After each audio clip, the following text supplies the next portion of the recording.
The sun shone brightly over St. Mary's Hospital as Dr. Alicia Montgomery walked through the familiar sliding glass doors. The scent of antiseptic and freshly washed linens filled the air, a smell as comforting to her as homemade cookies might be to others.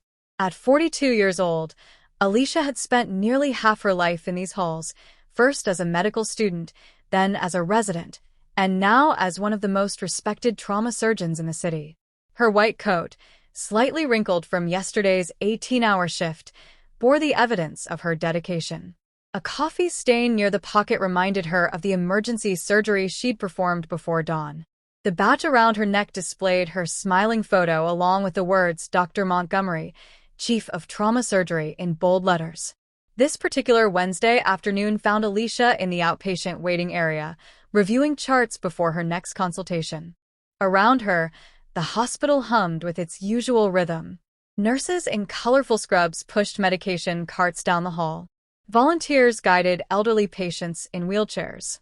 A young mother rocked a crying baby while filling out paperwork. Alicia adjusted her glasses as she studied a patient's lab results. The fluorescent lights overhead cast a clinical glow on the pages. She didn't notice the two police officers enter through the emergency room doors until their heavy boots squeaked on the polished floor just a few feet from where she sat. Officer Dan Harris, a burly man with a sunburned neck that bulged over his tight collar, scanned the room with narrowed eyes. His partner, Rick Morrison, younger but with the same hardened expression, rested a hand on his belt near his handcuffs. They were there to question a suspected drug seeker reportedly causing trouble in the ER. But when Harris's gaze landed on Alicia, his posture changed. His shoulders squared. His lips pressed into a thin line. Without a word to his partner, he began striding toward the seated doctor. "Ma'am," Harris barked, his voice cutting through the waiting room chatter. "We need to see some identification." Alicia looked up, momentarily confused. She instinctively touched her hospital badge. "I'm Dr. Montgomery," she said politely. "Is there some problem?"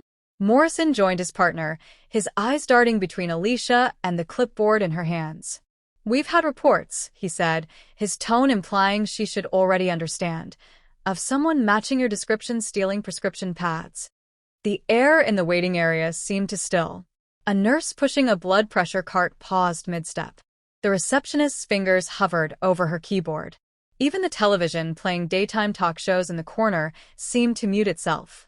Alicia felt heat rise in her cheeks as dozens of eyes turned toward them.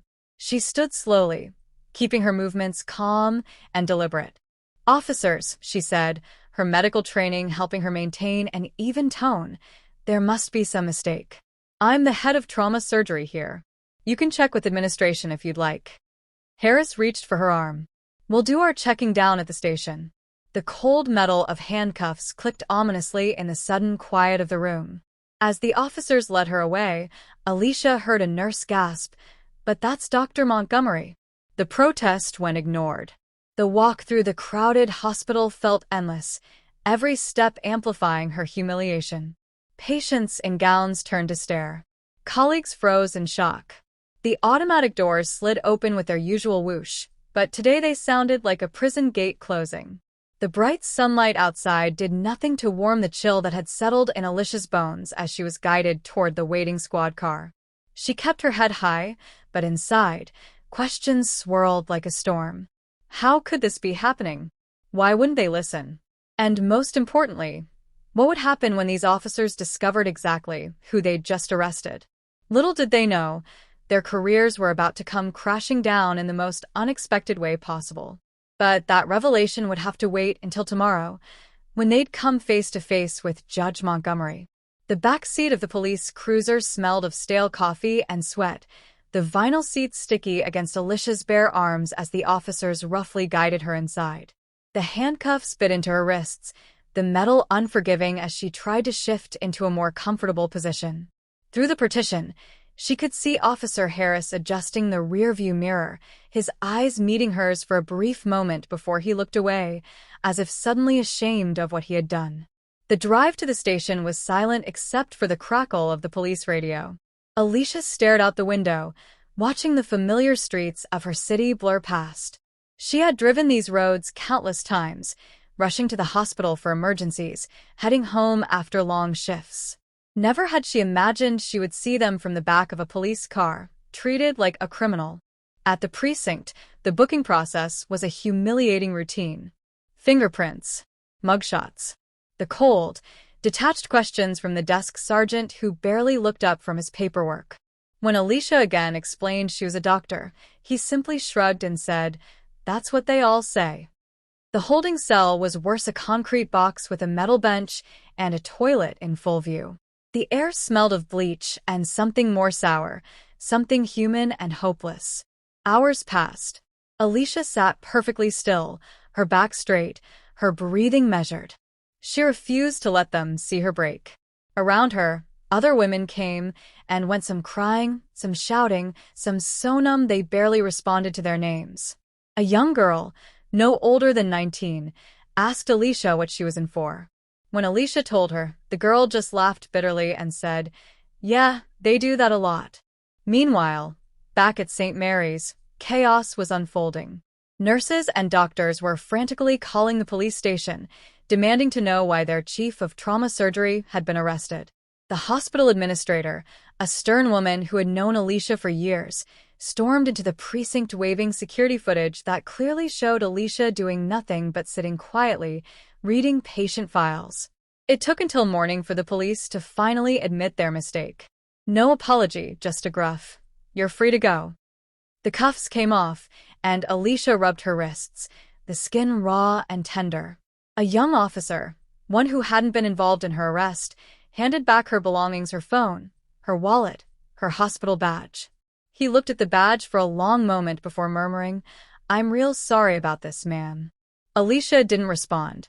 She walked out of the station into the weak morning light, her white coat wrinkled and stained from the night in the cell. She took a deep breath, the fresh air filling her lungs, and for the first time since this nightmare began, she allowed herself to feel the full weight of what had happened. But Alicia Montgomery was not just a doctor. She was also a judge. And tomorrow, Officers Harris and Morrison would stand in her courtroom, answering for their actions in an unrelated misconduct case. They had no idea who they had just arrested, and they were about to find out. The morning sun cast long shadows across the courthouse steps as Alicia Montgomery ascended, her polished heels clicking against the stone with deliberate precision. Gone was the wrinkled white coat from yesterday's humiliation. In its place stood Judge Montgomery in a tailored black robe, the weight of the fabric settling on her shoulders like armor. The gold scales of justice embroidered on her lapel caught the light as she moved, each step carrying her closer to the courtroom where two familiar faces would soon receive the shock of their careers.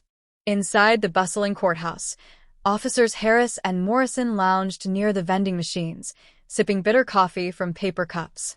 They joked about their upcoming hearing, another routine day of testifying about an arrest gone wrong. Harris adjusted his duty belt, the handcuffs that had clamped around Alicia's wrists just hours before now dangling and used at his hip. Morrison scrolled through his phone, oblivious to the way other officers in the hallway suddenly stopped talking when Judge Montgomery walked by. The courtroom doors swung open with a hushed whoosh. The bailiff's voice boomed across the mahogany-paneled walls. "All rise for the Honorable Judge Montgomery." The sea of attorneys, defendants, and spectators stood as one, their shoes shuffling against the worn wooden floors. Harris and Morrison rose lazily, their eyes drifting toward the bench, then widening in horrified recognition. Alicia allowed the silence to stretch just a moment too long before taking her seat. The gavel's sharp crack echoed like a gunshot. "Be seated," she commanded, her voice calm but carrying the full weight of judicial authority. Her gaze swept across the room before landing on the two officers now frozen in the witness section. A barely perceptible tremor ran through Harris's hands as his coffee cup trembled. Morrison's throat worked convulsively as he swallowed hard enough to hear.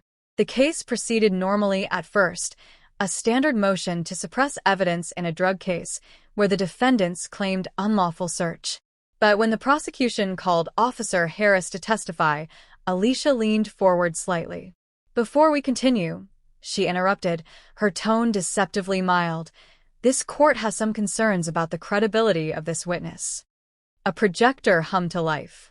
The hospital security footage played on the courtroom screen in crisp detail. Harris and Morrison approaching a seated Alicia, the unnecessary roughness of the arrest, the humiliating parade through the hospital corridors.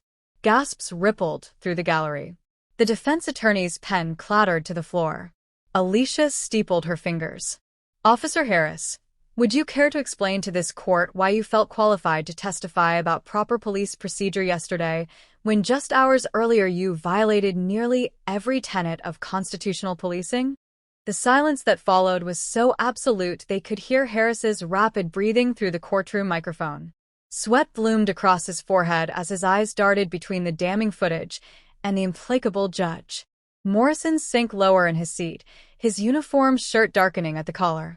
Alicia didn't raise her voice. She didn't need to. Every measured word carried the weight of centuries of injustice finally being answered. This court finds the officer's testimony irreparably tainted. The motion to suppress is granted. Furthermore, she paused, letting the anticipation build. I'm referring this matter to Internal Affairs and the District Attorney's Office for immediate investigation. The gavel fell with finality. Harris's career ended with that single sound. As bailiffs moved to escort the shaken officers out, Alicia allowed herself one small, satisfied thought. This was why she'd gone to law school after medical school. Not just to heal bodies, but to cure the sickness in the system itself. The courtroom doors had barely closed behind officers Harris and Morrison when the whispers began spreading like wildfire through the courthouse corridors.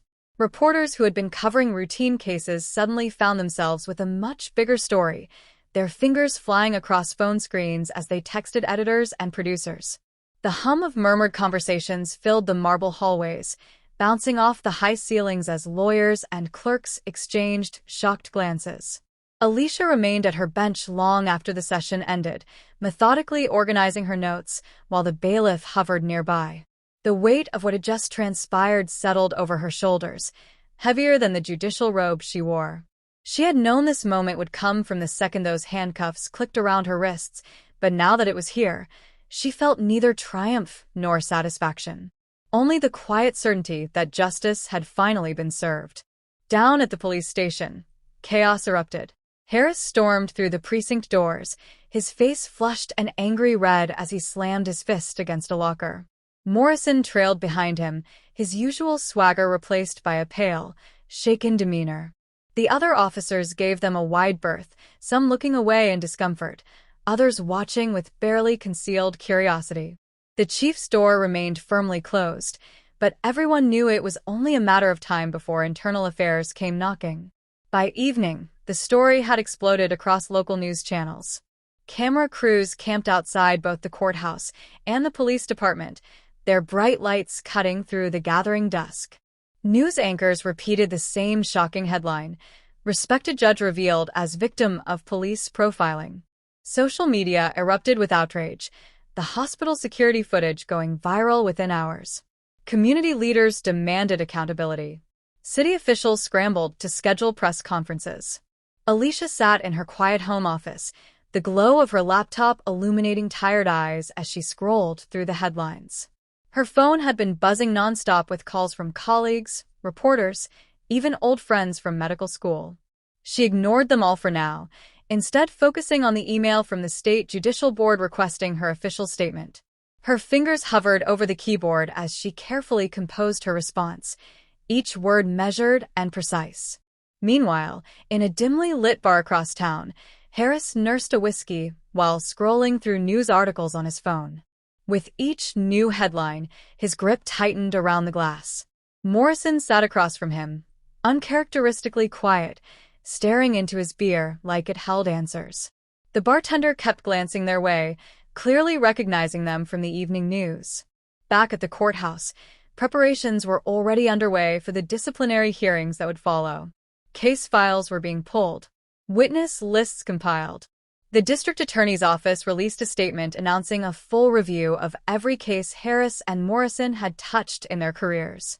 Defense attorneys across the city began drafting motions to reopen old convictions. As midnight approached, Alicia finally turned off her computer and walked to the window. The city lights twinkled below, oblivious to the seismic shift that had occurred in its justice system today. She thought about all the people who had come before her in that courtroom, all the stories that had gone unheard. This wasn't just about one night in a jail cell or one humiliating arrest. It was about patterns, systems, the way power could corrupt when left unchecked. Tomorrow would bring more headlines, more hearings, more consequences rippling outward like stones thrown in a pond.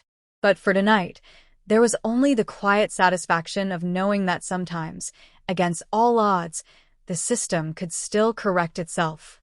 The morning sun had barely crested the city skyline when protesters began gathering outside police headquarters. A sea of handmade signs bobbed above the crowd like waves on an angry ocean. "Justice for Judge Montgomery," read one. "End racist policing," declared another. The rhythmic chants of the demonstrators echoed off the concrete walls of the government buildings, growing louder with each passing minute. News helicopters circled overhead, their cameras capturing every moment of the unfolding drama. Inside the police chief's office, the air hung thick with tension. Chief Daniels sat behind his massive oak desk, his normally composed face lined with exhaustion as he reviewed the internal affairs report for what must have been the 10th time. Across from him, the union representative shifted uncomfortably in his chair, his arguments about protecting officers' rights sounding increasingly hollow in light of the damning evidence. On the television in the corner, a news anchor recounted the latest developments in a tone that made it clear the scandal was far from over. At City Hall, the mayor's emergency press conference was already underway. Flashes from dozens of cameras illuminated his strained smile as he announced the formation of a special task force to review police procedures. His words were carefully chosen, designed to project control while subtly distancing himself from the growing controversy. Behind him, a diverse panel of community leaders stood in silent solidarity, their presence speaking louder than any prepared statement. Alicia watched the press conference from her chambers, the volume turned low. Her calendar for the day had been cleared of cases, an unusual courtesy from the court administrator that she suspected had more to do with avoiding media chaos than actual concern for her well-being. A stack of legal briefs sat untouched on her desk, forgotten in light of the certified letter that had just arrived from the State Judicial Conduct Board. Her fingers traced the embossed seal before she carefully slit the envelope open. Meanwhile, in a small apartment across town, Harris sat alone at his kitchen table, surrounded by newspaper clippings and empty beer bottles. The television played muted footage of the protests on a continuous loop. His phone buzzed incessantly with calls from reporters and what few colleagues were still willing to speak to him.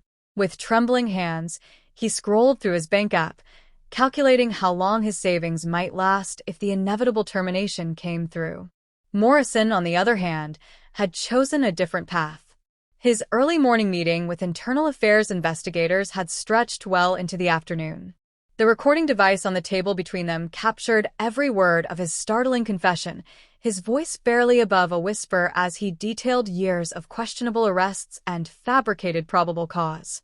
The lead investigator's pen paused only occasionally as Morrison's testimony implicated not just himself and Harris, but several other officers in the precinct. Back at the courthouse, Alicia found herself staring at her reflection in the chamber's antique mirror. The woman looking back at her appeared unchanged, same intelligent eyes, same professional bun, same determined set to her jaw. Yet everything felt different now.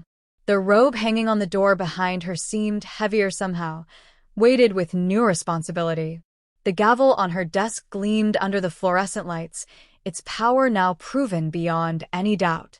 As evening fell, the city braced for what promised to be a long night of protests and political maneuvering. Editorial boards drafted scathing indictments of the police department's culture. Community organizations planned town hall meetings. Defense attorneys worked feverishly to identify potentially tainted cases. The ripple effects of one wrongful arrest continued expanding outward, touching lives far beyond those immediately involved. In her quiet moment of reflection, Alicia realized this was no longer just about her experience. It had become about every person who had ever been unfairly targeted by the system. The realization settled over her like a mantle, both daunting and empowering. Tomorrow would bring new challenges, but for tonight, she allowed herself to acknowledge how much had already changed in just 72 extraordinary hours. The city awoke to a transformed reality that morning. Newspaper headlines screamed about systemic police reforms being implemented overnight. Coffee shop televisions showed continuous coverage of the growing movement, their screens reflecting in the wide eyes of patrons who paused mid-sip to watch history unfold. The scent of fresh rain on pavement mixed with the electric energy of change as people moved through streets that felt somehow different than they had just days before. Alicia stood before her bedroom mirror adjusting the collar of a tailored navy suit rather than her judicial robe. Today she would face the media not as a judge, but as a symbol, a reluctant figurehead for a revolution she had never asked to lead. The morning light streaming through her windows caught the faint silver strands in her hair that she usually took pains to conceal. Today they shone like badges of hard-won wisdom. Her phone buzzed continuously on the dresser, notifications from national news outlets piling up alongside messages of support from colleagues across the country. Downtown at police headquarters, the chief stood before a sea of microphones in the press room that had been hastily set up overnight. The usually stoic man's voice wavered slightly as he announced not just the termination of Harris and Morrison but sweeping changes to department policies. Behind him stood community leaders and activists, their presence a visual representation of the new partnerships being formed. The camera flashes created a strobe light effect, freezing this historic moment in a series of blinding snapshots. Meanwhile, in a nondescript conference room at City Hall, teams of lawyers and civic leaders pored over proposed legislation that would mandate body cameras, establish civilian review boards, and require implicit bias training for all officers. The scratch of pens on paper blended with the clatter of keyboards as amendments were drafted in real time. Coffee cups littered the long table, their contents gone cold, as the passionate debate stretched through the morning hours. Alicia's car pulled up to the courthouse to find a crowd had gathered on the steps. Not protesters this time, but ordinary citizens holding signs of gratitude, their faces alight with something resembling hope. She paused before entering, taking in this unexpected sight, her professional composure nearly cracking at the sight of a little black girl holding a handmade sign that read, "When I grow up, I want to be you." The moment stretched as their eyes met, an unspoken promise passing between generations. Inside the courthouse, the usual bustle had taken on a different tone. Clerks moved with purposeful energy, attorneys spoke in hushed, respectful tones, and even the security guards stood a little taller. As Alicia walked the familiar halls, she noticed the way young associates looked at her with something approaching awe, their eyes following her progress down the corridor.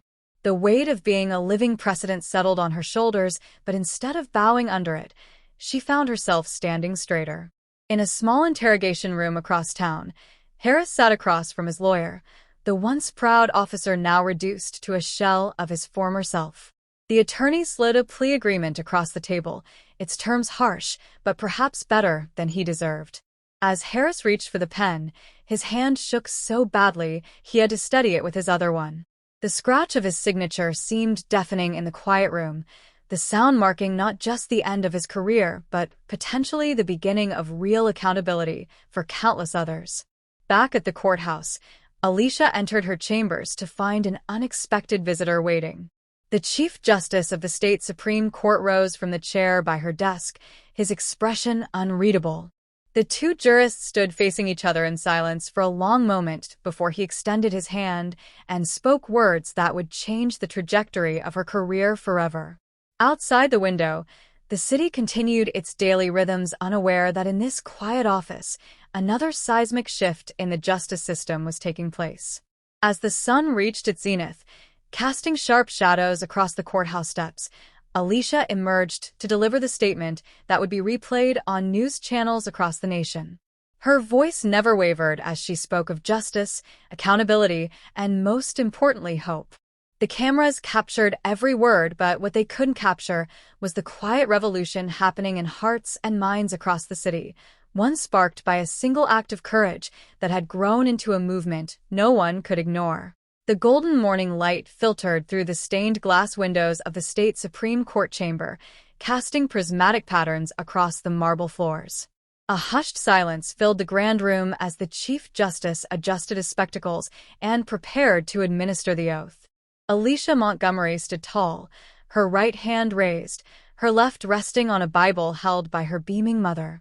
The crisp new fabric of her justice's robe draped elegantly over her shoulders, the weight of it somehow different from her previous judicial garments, heavier with responsibility, yet lighter with promise. Outside the courthouse, a diverse crowd had gathered, their faces upturned toward giant screens broadcasting the historic ceremony live. Among them stood former protesters turned policy advisors, police reform advocates, and ordinary citizens who had followed Alicia's journey from the beginning. A group of Black law students held a banner that read, "Sheroes wear robes too," their young eyes shining with inspiration. The murmur of the crowd quieted as the Chief Justice began speaking, his voice carrying through the speakers with gravitas. In a small apartment across town, former Officer Harris sat alone in the glow of his television, watching the swearing-in ceremony with hollow eyes. The empty liquor bottle beside him reflected the glowing screen, distorting the image of Alicia taking her oath. His phone lay silent, no calls from former colleagues, no messages from friends.